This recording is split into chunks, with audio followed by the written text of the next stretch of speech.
Economics world में आपका स्वागत है। मैं हूं doctor Rajiv Ranjan, assistant professor department of economics, Deoghar college Deoghar. उम्मीद करता हूं आप सभी लोग अच्छे होंगे, अपने परिवार के बीच सकुशलता के साथ होंगे। लंबे समय से आप सबों की विशेष मांग आ रही थी कि आर्थिक विकास और पर्यावरण पर एक वीडियो बनाया जाए, तो मैंने सोचा कि चलो आज आपकी मांग को पूरी कर दूं। गाइज, आई होप ये वीडियो बहुत ही महत्वपूर्ण साबित होगा आप लोगों के लिए। क्या है आर्थिक विकास और पर्यावरण? किस प्रकार पर्यावरण आर्थिक विकास को प्रभावित कर सकता है, या किसी देश के आर्थिक विकास में पर्यावरण का महत्व क्या है, क्या भूमिका होती है उसकी, इस पर हम आपके साथ चर्चा करेंगे। आर्थिक विकास और पर्यावरण का मुद्दा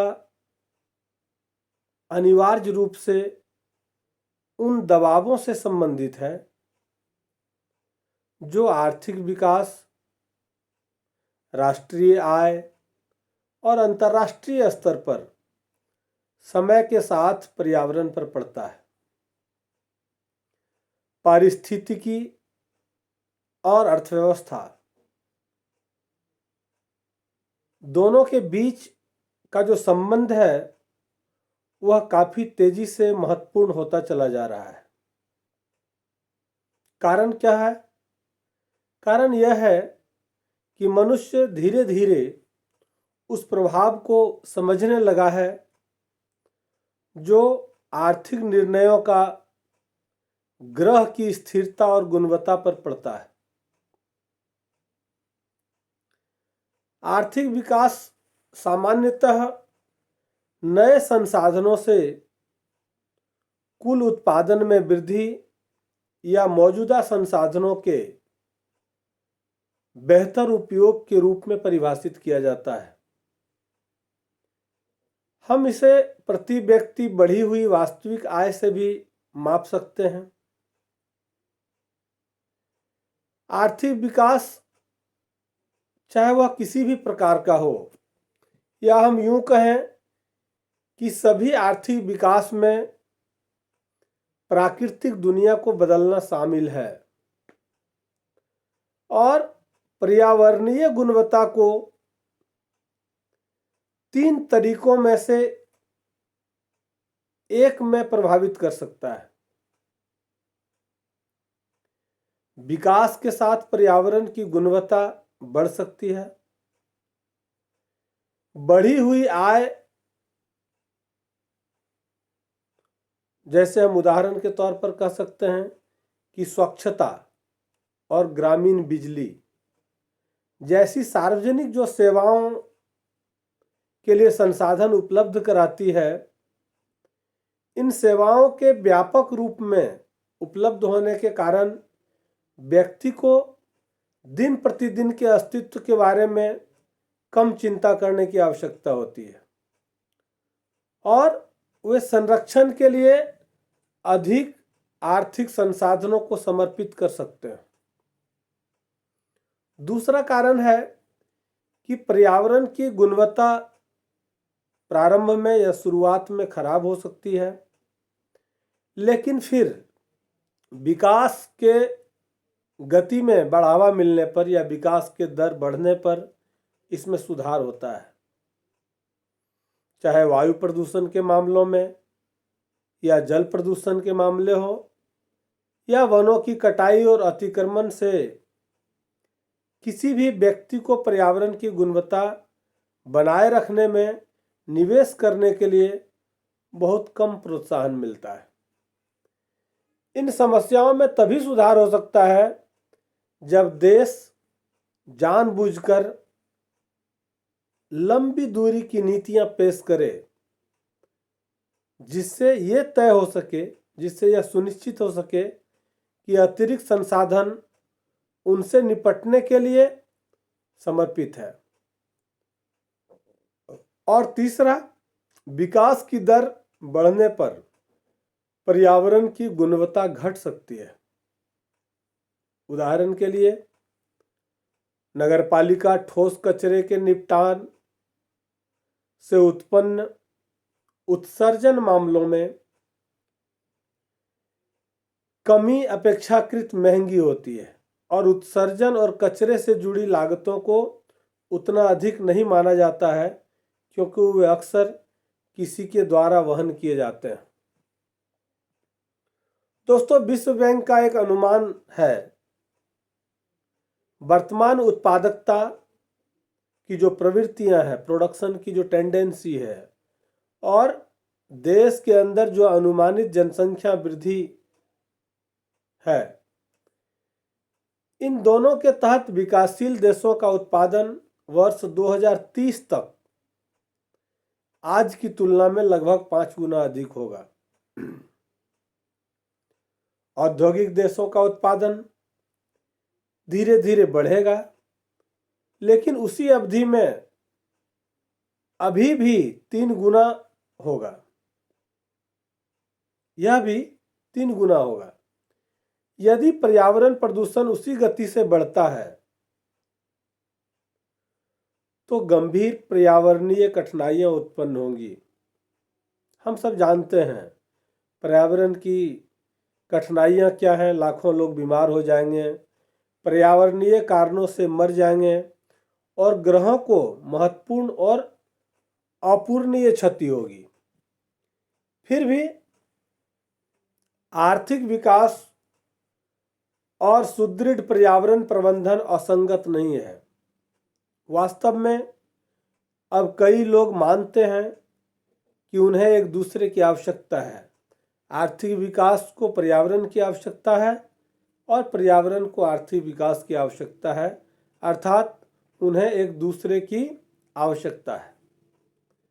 पर्याप्त पर्यावरणीय सुरक्षा उपायों के बिना आर्थिक विकास कमजोर हो जाता है और आर्थिक विकास के बिना पर्यावरण संरक्षण के जो प्रयास हैं वो असफल या विफल हो जाते हैं। दोस्तों, प्रकृति के प्राकृतिक संसाधन आर्थिक विकास को सीमित करते हैं। तकनीकी प्रगति और संरचनात्मक परिवर्तनों की जो सीमा के साथ बदलती रहती है। आपको एक उदाहरण के माध्यम से मैं बताने का प्रयास करता हूं। 1960 के दशक में, 1960 के दशक के अंत में कई लोगों को यह डर था कि दुनिया में उपयोगी धातुओं की आपूर्ति खत्म हो जाएगी। जितनी सारी उपयोगी और महत्वपूर्ण धातुएं हैं वो 1960 तक खत्म हो जाएगी। फिर भी आज उपयोगी धातुओं की भरमार है और कीमतों में नाटकीय रूप से गिरावट आई है, लेकिन पानी जैसे अन्य प्राकृतिक संसाधनों की मांग अक्सर आपूर्ति से अधिक होती है। मध्य पूर्व जैसे शुष्क क्षेत्रों और उत्तरी चीन जैसे गैर शुष्क क्षेत्रों में जलभृत समाप्त हो गए हैं और नदियां इतने बड़े पैमाने पर बह गई है कि न केवल सिंचाई और कृषि को बल्कि स्थानीय जो पारिस्थितिकी तंत्र है उसको भी खतरा है। कुछ उपहारें हमको प्रकृति के माध्यम से मिली है और पर्यावरण के संरक्षण में उसका महत्वपूर्ण योगदान है। हम भले मुफ्त में मिले हुए चीज़ों का महत्व नहीं समझते हों, जैसे पानी, जंगल, स्वच्छ हवा जैसे कुछ संसाधनों पर हमले हो रहे हैं, जबकि अन्य जैसे धातु, खनिज, ऊर्जा को कोई खतरा नहीं है। ऐसा इसलिए है क्योंकि कमी धातुओं और इसी तरह के संसाधनों की बाजार कीमतों में परिलक्षित होता है। यह संसाधन प्रतिस्थापन, तकनीकी प्रगति और संरचनात्मक परिवर्तन की ताकतों का एक मजबूत प्रभाव है। लेकिन पानी जैसे संसाधनों को खुली रूप से या पानी जैसे संसाधनों की खुली पहुंच की विशेषता और इसलिए संरक्षण के लिए कोई प्रोत्साहन नहीं है। परंतु बहुत से लोग मानते हैं कि पर्यावरण को बनाए रखने के लिए तैयार की गई प्रभावी नीतियां बहुत जरूरी है या सबसे ज़रूरी है, क्योंकि जब तक पर्यावरण को बनाए रखने के लिए नीतियां प्रभावी तौर पर काम नहीं करेगी तो पर्यावरण संरक्षण का कार्य नहीं हो पाएगा। क्योंकि समाज को प्राकृतिक संसाधनों के मूल्य को ध्यान में रखना चाहिए और सरकारों को पर्यावरण की रक्षा के लिए प्रोत्साहन की नीति बनाना चाहिए। आर्थिक और राजनीतिक संस्थान इन आवश्यक प्रोत्साहनों को 4 अलग अलग अभी तक परस्पर संबंधित कारणों से प्रदान करने में विफल रहे। कम समय के क्षितिज, संपत्ति के अधिकारों में विफलता, आर्थिक और राजनीतिक शक्ति की एकाग्रता और मापनीयता तथा संस्थागत अनिश्चितता, ये 4 ऐसे कारण हैं जिसके कारण आज भी उनको आवश्यक प्रोत्साहन नहीं मिल पा रहा है। यद्यपि अर्थशास्त्री जो आर्थिक विकास की बात या सोच रखते हैं और पर्यावरणविद स्थिरता की परिभाषा पर असहमत हैं, और इन लोगों के विचार का सारांश यह है कि वर्तमान निर्णय भविष्य के जीवन स्तर को बनाए रखना या सुधारने की संभावनाओं को खराब करना नहीं चाहिए। विश्व की आर्थिक व्यवस्थाओं को प्रबंधित किया जाना चाहिए ताकि समाज प्राकृतिक संसाधनों के लाभांश से जीवित रह सके। संपत्ति के आधार को हमेशा बनाए रखें और उसके अंदर सुधार करें। दोस्तों, विकास को बढ़ावा देना, गरीबी को दूर करना और पर्यावरण की रक्षा करना लंबे समय में परस्पर सहायक उद्देश्य हो सकते हैं, लेकिन वे हमेशा अल्प अवधि में संगत नहीं होते हैं। गरीबी पर्यावरणीय गिरावट का एक प्रमुख कारण है और इस प्रकार पर्यावरण में सुधार लाने के लिए आर्थिक विकास आवश्यक है। फिर भी कुप्रबंधित आर्थिक विकास पर्यावरण को नष्ट कर सकता है और गरीबों के जीवन को और खतरे में डाल सकता है। इसलिए जो हम विषय पर बात कर रहे हैं, आर्थिक विकास और पर्यावरण, यह हमारे जीवन से जुड़े हुए महत्वपूर्ण सवालों में एक महत्वपूर्ण सवाल है। कई गरीब लेकिन फिर भी वनों वाले देशों में लकड़ी विदेशी मुद्रा का एक अच्छा अल्पकालिक स्रोत है।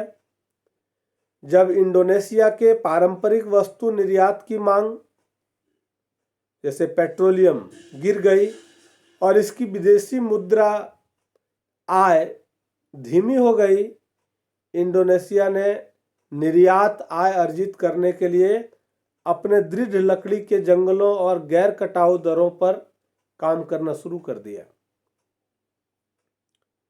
विकसित देशों में यह प्रतिस्पर्धा है जो समय के क्षितिज को छोटा कर सकती है। उदाहरण के लिए, कृषि बाजार में प्रतिस्पर्धी ताकतें किसानों को वित्तीय अस्तित्व के लिए अल्पकालिक दृष्टिकोण अपनाने के लिए प्रेरित करती है।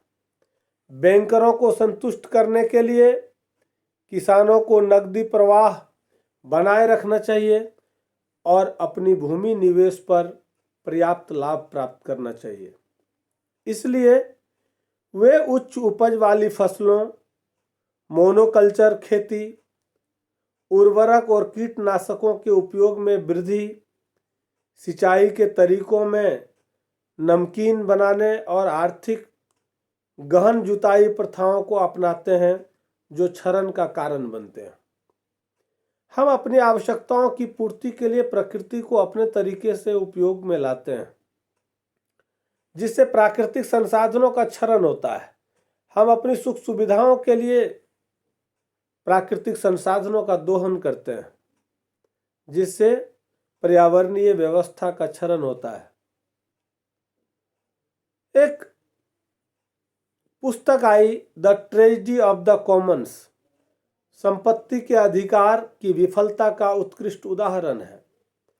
जब एक चराई क्षेत्र तक पहुंच या आम असीमित है, तो प्रत्येक चरवाहा जानता है कि आज नई खाई गई घास कल नहीं होगी। एक तर्कसंगत आर्थिक प्राणी के रूप में प्रत्येक चरवाहा को अपने लाभ अधिकतम करने का प्रयास करता है और अपने झुंड में अधिक जानवरों को जोड़ता है। किसी भी चरवाहे के पास अपने पशुओं को क्षेत्र में चरने से रोकने के लिए प्रोत्साहन नहीं है। गिरावट आती है और एक सामान्य संसाधन का नुकसान होता है। स्पष्ट रूप से परिभाषित संपत्ति अधिकारों के बिना समाज में जो अपने हितों का पीछा करते हैं, वे जनता की भलाई को बर्बाद करते हैं।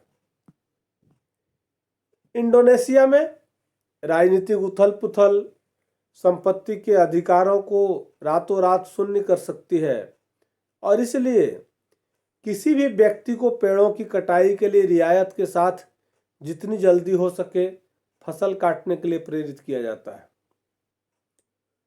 सरकार द्वारा दी गई लकड़ी काटने की रियायत कल किसी और की हो सकती है। कुछ विकसित देशों का भी यही हाल है। उदाहरण के लिए लुइसियाना में खनिज अधिकार राज्य में वापस आ गया। जब आर्द्र भूमि खुला पानी बन जाती है और संपत्ति पर कोई खनिज विकास नहीं हुआ है, इस प्रकार खनिज राजस्व के नुकसान से बचने का सबसे सस्ता तरीका उन क्षेत्रों में तेल और गैस के विकास को तेज करना है जो खुले पानी में वापस आ जा सकते हैं, जिससे तेजी से कटाव और खारे पानी की घुसपैठ हो सकती है। या संपत्ति को निजी बनाए रखने के लिए चारों ओर लेवी लगाई जा सकती है। संपत्ति अर्थात इस प्रकार सामान्य मुहाना प्रक्रियाओं में हस्तक्षेप करती है। पर्यावरणीय विषय पर चर्चा जब करें और ओजोन परत की बात न हो तो यह अधूरा सा लगता है। आर्थिक विकास और पर्यावरण का विषय दुनिया के लिए महत्वपूर्ण इसलिए भी है क्योंकि ओजोन परत की कमी या अम्ल वर्षा जैसी वैश्विक या अंतर्राष्ट्रीय समस्याएं जो हैं, वह एक समान समस्या उत्पन्न करती है। वैश्विक पर्यावरण को एक तरफा नुकसान को कम करने के लिए देशों के पास बहुत कम प्रोत्साहन है। जब ऐसा करने से दूसरों को हानिकारक व्यवहार को कम नहीं किया जाएगा या जब जीवाश्म ईंधन का उपयोग उस देश को प्रतिस्पर्धात्मक नुकसान में छोड़ देगा, इस प्रकार विश्व के राष्ट्रों पर आदेश थोपने के लिए अंतर्राष्ट्रीय समझौतों की आवश्यकता है जो संपत्ति के अधिकारों के अनुरूप होंगे। दोस्तों, न केवल आर्थिक विकास के लिए बल्कि सृष्टि के संरक्षण के लिए आम जनमानस की सुख सुविधाओं को ध्यान में रखकर राष्ट्र के वे बहुमूल्य या अमूल्य संपदा जो देश को आगे बढ़ाने में, जो देश के विकास की कड़ी को जोड़ने में कारगर साबित होती है, ऐसे महत्वपूर्ण पर्यावरणीय तत्वों पर संरक्षण के लिए सरकार द्वारा आवश्यक और ठोस नीति का अपनाया जाना बहुत ही आवश्यक है। हम सबों को भी अपने स्तर पर इन नीतियों को आगे बढ़ाने में और धरातल पर उसे लागू करने में प्रोत्साहित करेंगे। इसी विश्वास के साथ हम सब जीवन में आगे बढ़ेंगे दोस्तों, अगर आपको मेरा वीडियो अच्छा लगा हो तो आप सब्सक्राइब करेंगे, शेयर करेंगे और हाँ, कमेंट बॉक्स में अपनी प्रतिक्रिया ज़रूर लिखेंगे ताकि मैं आने वाले विषयों पर नए वीडियो लेकर आपके बीच आ सकूं। नमस्कार।